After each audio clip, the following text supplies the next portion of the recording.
I think that we can all agree that an aesthetic physique is a physique with a pretty low level of body fat percentage and a good level of muscle mass distributed across most muscle groups. It is essentially about the proportions, the muscle mass itself, and the body fat percentage. If you miss one of these components, your physique will become less aesthetic by default. For example, think about it. One guy has an insane amount of muscle mass. His proportions are alright or decent, but his body fat percentage is high. He won't be that aesthetic, especially if you compare him to another person whose muscle mass amount is not that big. His proportions are decent, but his body fat percentage is way lower, and that is the thing.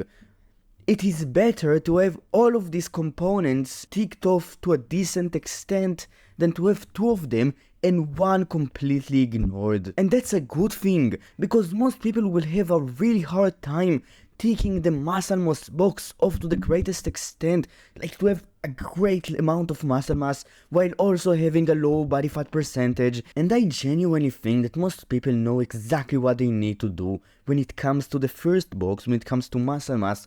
Everyone knows, basically, that they need to go and train in the gym. They also know, most people know, that they need to go train pretty hard in the gym, that they need to train a decent technique in the gym, because that's just common sense advice when it comes to fitness in general. That's the kind of advice that everyone gives. And they also know that taking a day off from training the muscle that they trained the day before, the day after the training session, is a good idea. That's when it comes to training. These are the main components. There are more components. If you want to know what they are, you can check out the course in the description. Fuck.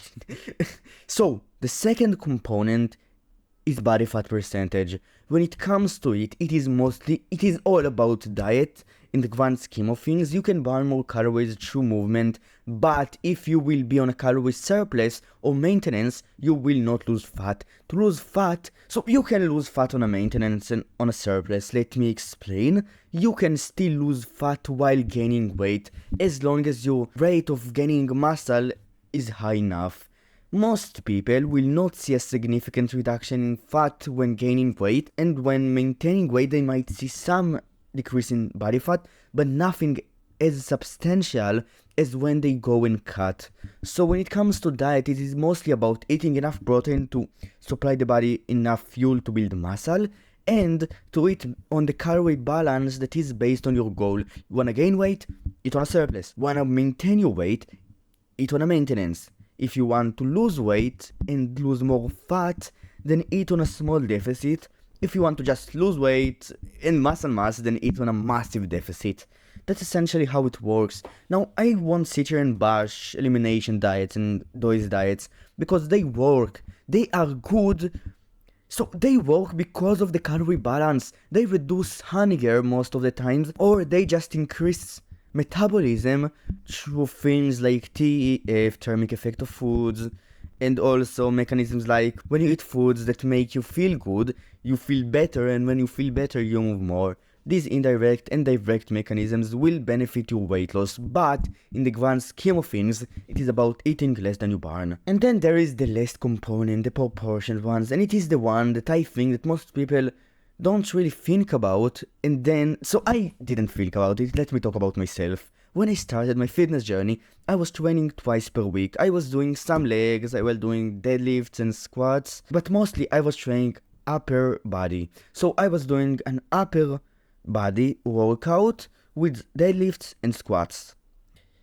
I did it twice per week, and I did it for 3 months, and then I went on an upper lower split. But in both of these splits, I didn't train my side delts, I didn't isolate them, and that's a mistake that was really bad, because as you can see on the screen, I will put a photo.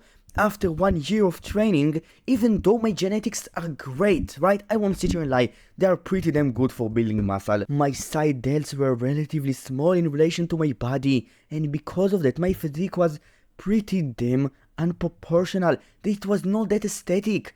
And that's the thing, you should not neglect muscle groups that are not being targeted with compound exercises, and your side delts are one muscle group like that.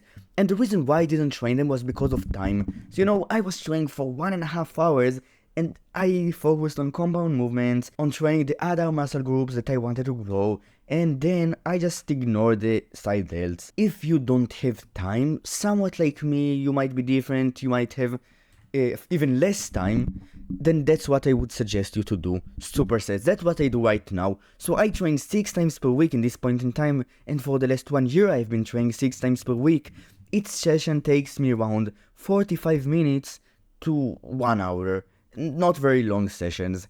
What I do, why I manage to get around 26 to 30 sets to 20 sets per workout, is because I do supersets. So instead of just doing tricep extension and then resting and doing nothing, I do a movement of tricep extension and then I go and I do lateral raises. The side delts, the delts in general, the deltoids, they don't work at all, or to an extent that is significant. And because of that, when I do this movement, my side delts rest, they rest. And after finishing this movement, after getting to failure for my triceps, I go and I do lateral raises, and that's how I manage to get a lot of work done on most of the body parts that I want to grow on, all of them to be more specific, while spending not that much time in the gym. And that's the solution for proportions, and that's essentially how you get an aesthetic physique. Of course it's more complicated than that. Of course there are a lot of nuances when it comes to the recovery process that I didn't really touch. Of course there are more nuances when it comes to training. Of course, if you want to learn what they are, you can either go and search online for and learn from people like Jeff Nippard and Mike Israel and Coach Greg and these people who are very smart, or you can check out the course in the description. And that's essentially it. If you enjoyed this video, you can like and subscribe, and I will see you tomorrow. Bye.